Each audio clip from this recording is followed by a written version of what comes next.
muncul. Sebelumnya Roh. Judul. Nah, sip. Mulai. Assalamualaikum warahmatullahi wabarakatuh, teman-teman. Selamat siang semuanya. Puji syukur kehadirat Allah Subhanahu wa taala yang telah memberikan kita rahmat dan hidayahnya sehingga kita dapat berkumpul di ruang virtual kali ini.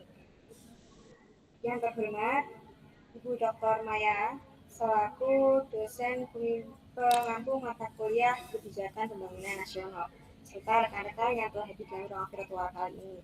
Pertama-tama, perkenalkan, nama saya Gerandra Keisha selaku moderator pada kelompok 1, di mana kelompok 1 ini mengusung bab 4 ya teman-teman. Dan bab 4 ini temanya adalah lingkungan kebijakan.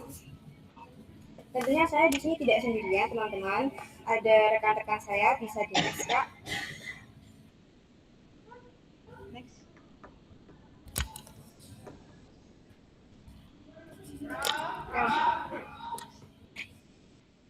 Yang pertama ada Ristania Revita dengan NIM akhir 054, Nadia Titania Nafisa dengan NIM akhir 055, Devriadi dengan NIM akhir 080, Geranda Keisha yaitu 081 saya sendiri, Mas Habul Rafi dengan NIM akhir 099, Anja Dirmala dengan NIM akhir 101, Heni Rahmati dengan NIM akhir 108. Kami di sini juga membahas beberapa topik teman-teman, bisa di next Kak.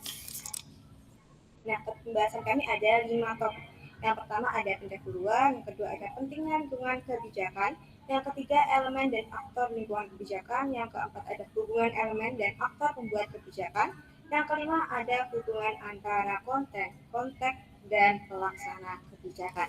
Baik teman-teman, untuk mempersingkat waktu, bagi presenter yang bertugas saya persilahkan.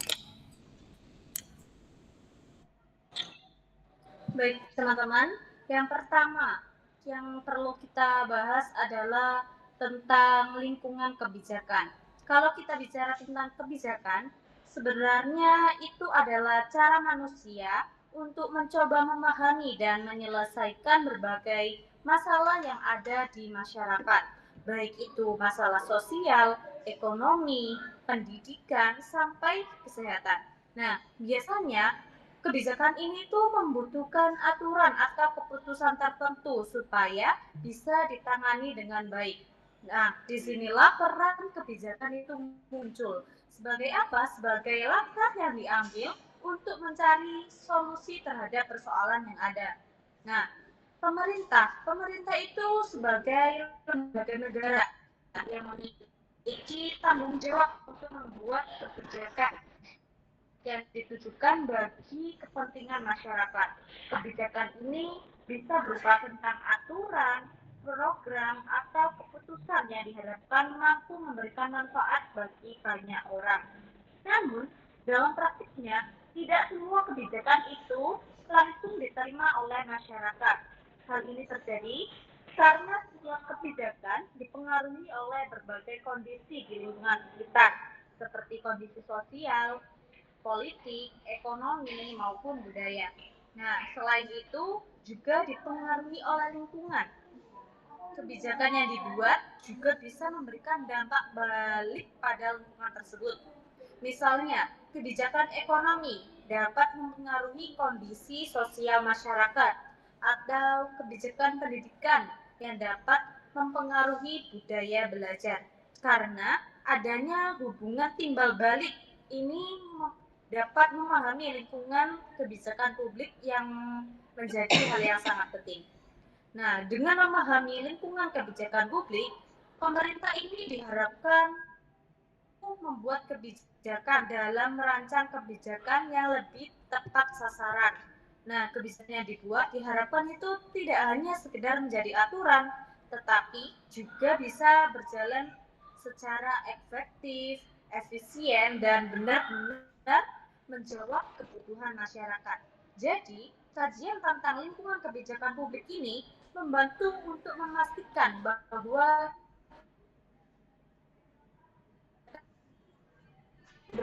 relevan dengan kondisi dan kondisi yang dibutuhkan oleh masyarakat seperti itu.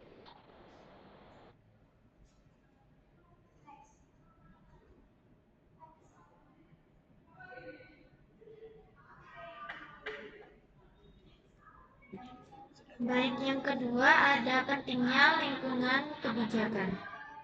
Teori sistem menjelaskan bahwa proses pembuatan kebijakan publik tidak dapat dipisahkan dari pengaruh lingkungan yang ada di sekitarnya.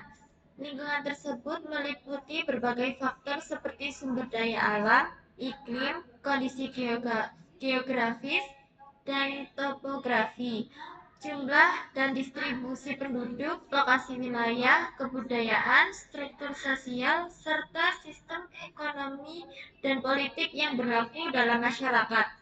Selain itu, dalam kebijakan tertentu juga perlu memperhatikan kondisi lingkungan internasional dan kebijakan global. Faktor-faktor lingkungan ini dapat memunculkan berbagai tuntutan, kebutuhan, dan harapan dari masyarakat yang kemudian masuk ke dalam sistem politik sebagai input.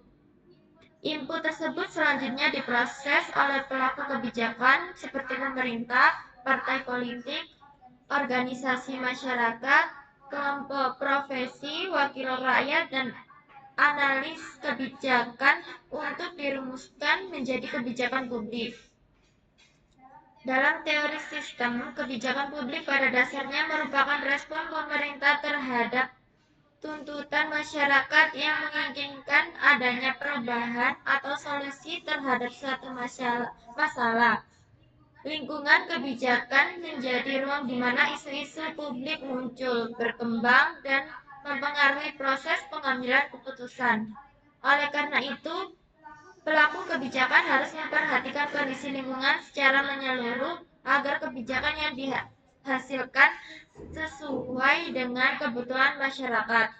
Kebijakan publik juga dipandang sebagai bentuk pengalokasian nilai-nilai kekuasaan kepada seluruh masyarakat yang sifatnya mengikat. Dengan demikian, proses pembuatan kebijakan harus mempertimbangkan berbagai faktor lingkungan serta aspirasi masyarakat agar kebijakan yang dihasilkan dapat memberikan manfaat dan menjawab permasalahan yang ada di ruang publik.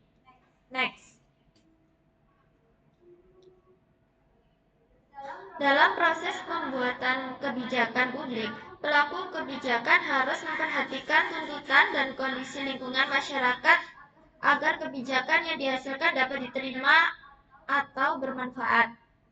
Namun, tidak semua kebijakan diterima oleh masyarakat karena beberapa faktor seperti kebijakan yang tidak sesuai dengan kondisi lingkungan, serta kebijakan yang dibuat berdasarkan kepentingan sebagian pelaku kebijakan. Perbedaan kondisi sosial, ekonomi, dan sarana-prasarana di setiap daerah dapat mempengaruhi keberhasilan suatu kebijakan. Oleh karena itu, lingkungan menjadi faktor penting dalam menentukan isi kebijakan. Karena dari lingkunganlah muncul berbagai tuntutan dan isu yang kemudian dijadikan agenda oleh pemerintah untuk dirumuskan menjadi kebijakan publik yang bertujuan untuk memenuhi kebutuhan dan kepentingan masyarakat secara luas.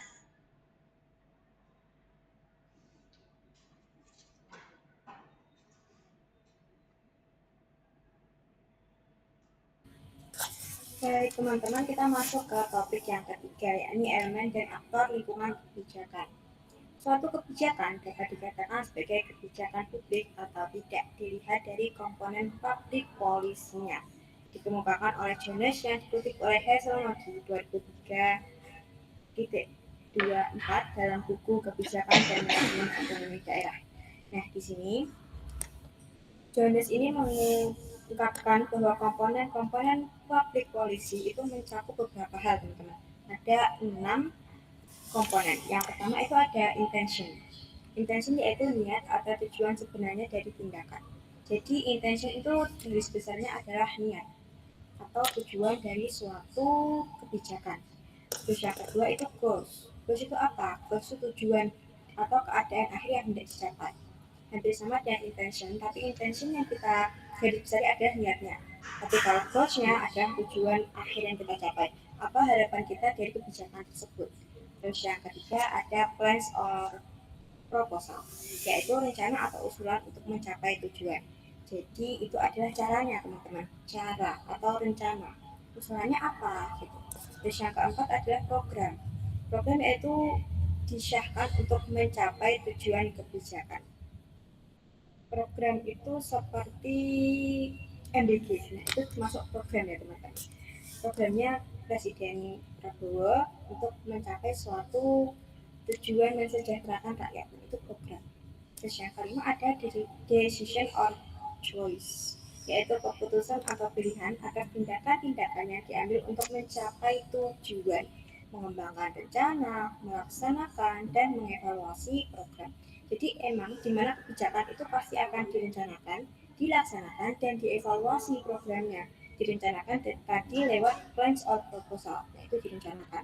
Terus dilaksanakan itu lewat program. Nah, decision or choice ini adalah pilihan dari kebijakan tersebut, pilihan dari tindakan-tindakannya. Terus yang keenam itu adalah effects, yaitu dampak atau pengaruh yang dapat diukur oleh kebijakan itu sendiri. Next, Kak.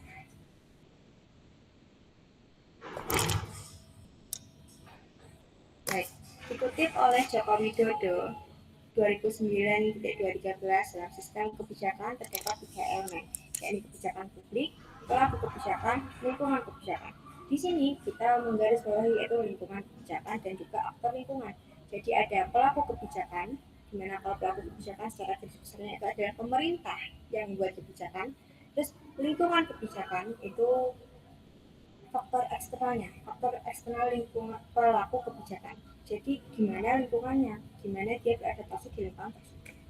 Nah, alasan dalam Islam yang dikutip oleh Joko Widodo mengemukakan elemen-elemen yang terkandung dalam kebijakan publik. Ada 5 elemen teman-teman. Yang pertama itu kebijakan harus berorientasi pada tujuan. Kalau tujuannya jelas, pasti kebijakannya juga jelas. Yang kedua, tindakan atau pola tindakan pejabat pemerintah. Tindakan atau pola pejabat pemerintah ini gimana rencana atau caranya pemerintah itu mencapai tujuan tersebut. Terus yang ketiga, apa yang benar-benar dilakukan oleh pemerintah itu sudah melakukan kebijakan itu atau belum, benar-benar melakukan atau belum. Yang keempat, bersifat positif dan negatif. Nah ini teman-teman, bersifat positif dan negatif. Apa bersifat positif itu? Tindakan pemerintah yang mengenai suatu masalah tertentu itu adalah positif. Kalau negatif itu keputusan pejabat pemerintah untuk tidak melakukan sesuatu. Terus yang kelima, berdasarkan pada peraturan perundang-undangan tertentu yang sifatnya memaksa. Jadi emang kita itu membuat kebijakan harus berasaskan pada peraturan perundang-undangan. Misalnya kalau kita itu berdasarkan pada Undang-Undang Dasar Pembukaan Undang-Undang Dasar Negara Republik Indonesia tahun 1945. Itu contoh di Indonesia teman-teman. Baik, untuk selanjutnya akan dilanjutkan oleh rekan saya.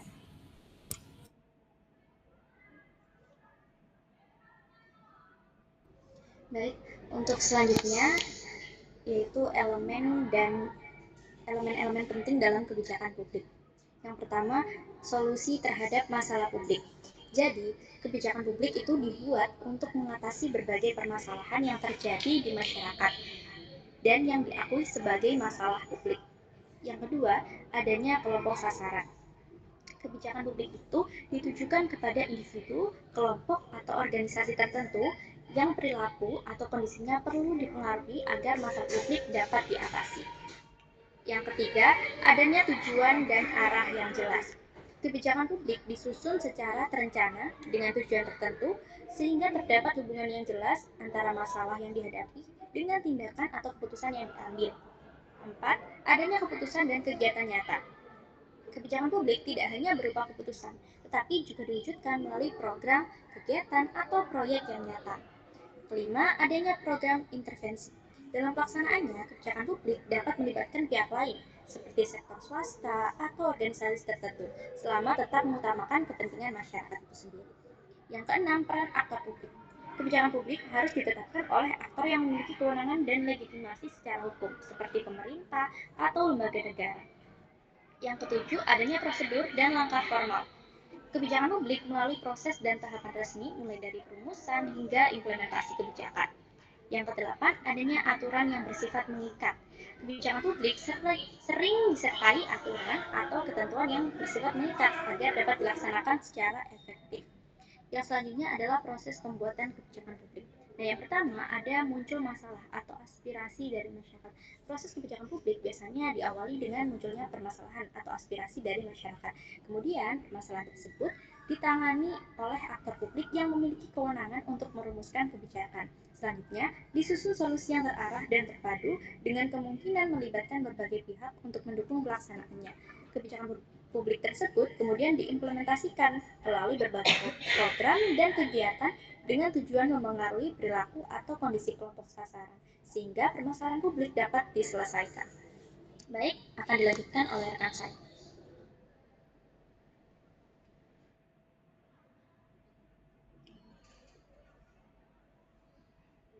Cek, halo. Cek, halo.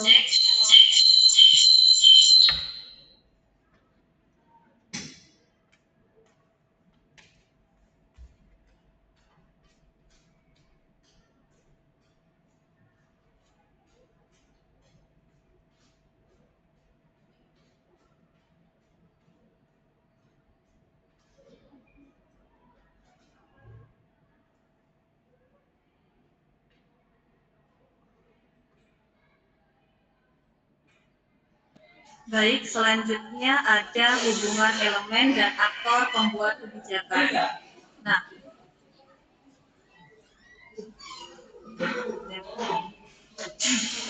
kebijakan publik tidak dibuat secara terpisah, tetapi dipengaruhi oleh berbagai kondisi di lingkungan masyarakat.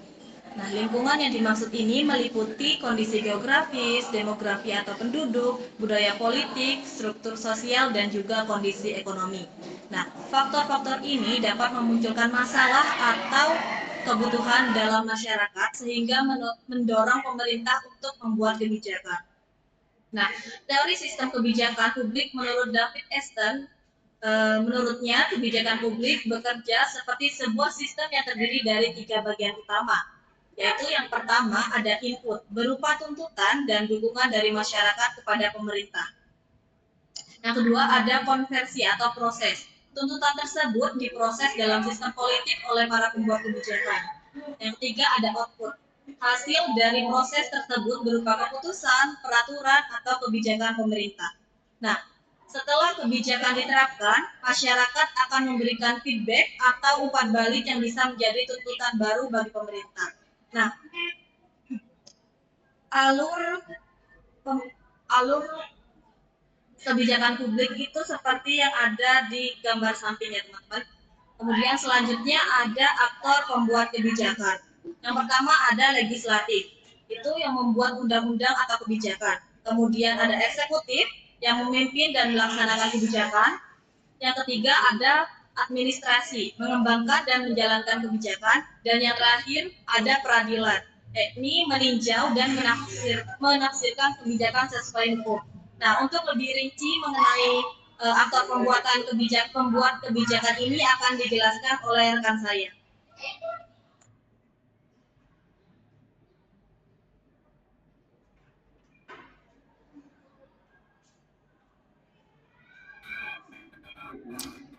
Dalam proses pembuatan kebijakan publik ya tidak hanya pemerintah saja yang berperan, ada juga pihak non pemerintahan ya seperti kelompok kepentingan, partai politik dan warga negara yang ikut mempengaruhi proses kebijakan melalui aspirasi, kritik maupun dukungan terhadap kebijakan yang dibuat pemerintah.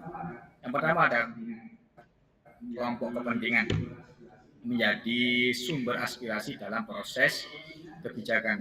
Kelompok kepentingan biasanya terdiri dari organisasi masyarakat seperti organisasi buruh, pengusaha, atau organisasi kepemudaan, yang dimana kelompok ini sering menyampaikan aspirasi, tuntutan, atau kebutuhan masyarakat kepada pemerintah sehingga dapat menjadi pertimbangan dalam pembuatan kebijakan publik. Yang kedua ada partai politik yang berperan dalam kompetisi politik dan pengisian jabatan di pemerintahan. Partai politik juga bersaing untuk mendapatkan dukungan masyarakat agar dapat menempatkan kader-kadernya dalam jabatan pemerintahan, sehingga mereka ini dapat terlibat langsung dalam proses pembuatan kebijakan. Yang ketiga ada warga negara yang berpartisipasi melalui pemilu dan partisipasi publik.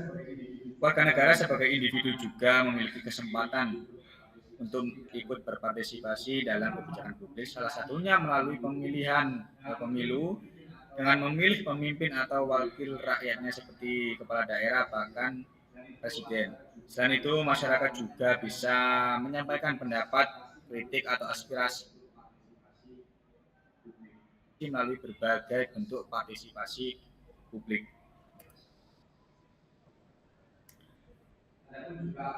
Adapun juga aktor kebijakan di Indonesia, pemerintahan, aktor kebijakan lembaga dan pemerintah, ada juga MPR, Presiden, DPR, pemerintah, Menteri, Pemda, DPRD, sampai kepala desa atau BPD. Di Indonesia terdapat berbagai lembaga negara yang memiliki peran pembuatan kebijakan seperti yang saya sebutkan. Masing-masing lembaga mempunyai dan memiliki kewenangan serta tugas yang berbeda-beda dalam menyusun dan menetapkan maupun melaksanakan kebijakan publik. Seperti MPR ini menetapkan UUD dan keputusan negara, Presiden membuat undang-undang dengan DPR lalu menetapkan Perpu, DPR membahas dan menetapkan undang-undang, pemerintah menjalankan undang-undang melalui peraturan Presiden, Menteri juga membuat peraturan pelaksanaan, Pemda, DPRD juga menetapkan Perda, kepala desa dan BPD juga menetapkan peraturan desa. Yang penting kita ingat ya, kebijakan publik yang efektif harus melalui analisis kebijakan yang tepat oleh aktor yang profesional agar mampu menghasilkan solusi dari masalah publik yang ada. Sebelum sebuah kebijakan ditetapkan, ya, perlu dilakukan analisis kebijakan yang mendalam agar kebijakan tersebut tepat sasaran dan dapat menyelesaikan masalah masyarakat. Oleh karena itu, dibutuhkan juga sumber daya manusia yang profesional, kompeten, dan memiliki integritas tinggi untuk menganalisis berbagai alternatif kebijakan sebelum keputusan akhir diambil. Oke, selanjutnya akan dijelaskan oleh teman saya.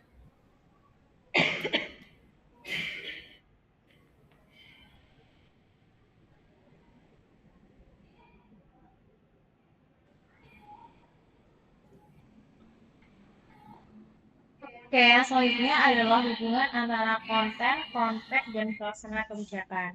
Jadi, keberhasilan suatu kebijakan publik menurut Ringdal yang sangat ditentukan oleh tingkat implementability kebijakan itu sendiri. Yang terdiri atas yang pertama ada isi kebijakan atau biasa disebut dengan content of policy. Yakni yang pertama interest effect atau kepentingan-kepentingan yang mempengaruhi, yaitu berkaitan dengan berbagai kepentingan yang mempengaruhi suatu implementasi kebijakan, di mana suatu kebijakan dalam pelaksanaannya pasti melibatkan banyak kepentingan dan sejauh mana kepentingan-kepentingan tersebut membawa pengaruh terhadap implementasi. Kemudian yang B adalah type of benefits atau biasa disebut dengan tipe manfaat. Kan dalam suatu kebijakan itu harus terdapat beberapa jenis manfaat yang menunjukkan dampak positif yang dapat dihasilkan oleh pengimplementasian kebijakan yang hendak dilaksanakan tersebut. Lalu yang C ada extent of change and vision atau biasa disebut dengan derajat perubahan yang ingin dicapai. Jadi setiap kebijakan itu memiliki target yang hendak dan ingin dicapai. Jadi sejauh mana perubahan yang diinginkan dari sebuah kebijakan haruslah memiliki skala yang jelas. Kemudian yang D adalah site of decision making atau biasa disebut dengan letak pengambilan keputusan. Yakni dalam suatu kebijakan, saat memegang peranan penting dalam pelaksanaan suatu kebijakan, diperlukan dan dijelaskan di mana letak pengambilan keputusan dari suatu kebijakan yang akan diimplementasikan. Kemudian yang E adalah program implementer atau biasa disebut dengan pelaksana program. Jadi dalam menjalankan suatu kebijakan itu harus didukung oleh pelaksana kebijakan yang misalnya kompeten dan juga kapabel demi untuk mencapai keberhasilan dalam suatu kebijakan tersebut. Lalu yang terakhir ada resource commit atau biasa disebut dengan sumber-sumber daya yang digunakan.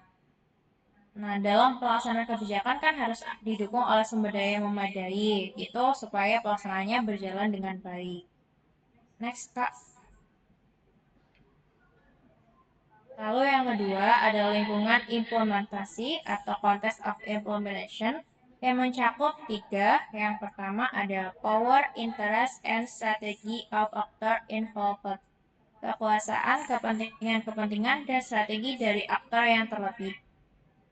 Nah, dalam suatu kebijakan kan perlu dipertimbangkan adanya kekuasaan, kepentingan, serta strategi yang akan digunakan oleh aktor. Nah, itu untuk apa? Itu guna memperlancar jalannya pelaksanaan implementasi kebijakan supaya nantinya jalannya itu akan stabil dan juga sesuai dengan kebijakan yang digunakan. Lalu yang B ada station and regime karakteristik atau karakteristik lembaga dan rezim yang sedang berkuasa, yakni di mana lingkungan suatu kebijakan dilaksanakan itu akan berpengaruh terhadap keberhasilannya, terutama nih dalam karakteristik lembaga dan juga rezim yang sedang berkuasa. Dan yang terakhir ada compliance and responsiveness atau biasa disebut dengan tingkat kepatuhan dan adanya respon dari pelaksana. Nah, dalam hal ini itu mencakup hal penting dalam proses pelaksanaan kebijakan, yang mana itu merupakan kepatuhan dan respon dari pelaksana untuk menanggapi suatu kebijakan tersebut, supaya nantinya dapat berjalan dengan baik dan juga lancar. Baik, saya kembalikan kepada Master of Ceremony. Moderator, sorry.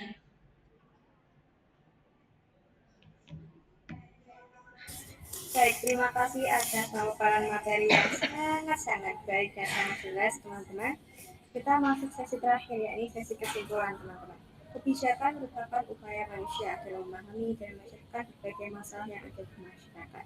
Interaksi antar lingkungan, kebijakan, dan kegiatan kebijakan publik itu sendiri memiliki hubungan yang saling mempengaruhi. Elemen lingkungan kebijakan publik yaitu pelaku kebijakan, kebijakan publik, dan lingkungan kebijakan. Agar suatu kebijakan publik akurat dan dapat diterima oleh masyarakat, maka terlebih dahulu harus dilakukan analisis kebijakan atau policy analysis yang ideal. Baik, terima kasih saya ucapkan kepada rekan-rekan karena sudah menjelaskan materi dengan sangat baik. Semoga materi dapat kita laksanakan di kehidupan kita sehari-hari. Upin Ipin kuliah di UNESA. Terima kasih semuanya. Wassalamualaikum warahmatullahi wabarakatuh. Waalaikumsalam warahmatullahi wabarakatuh.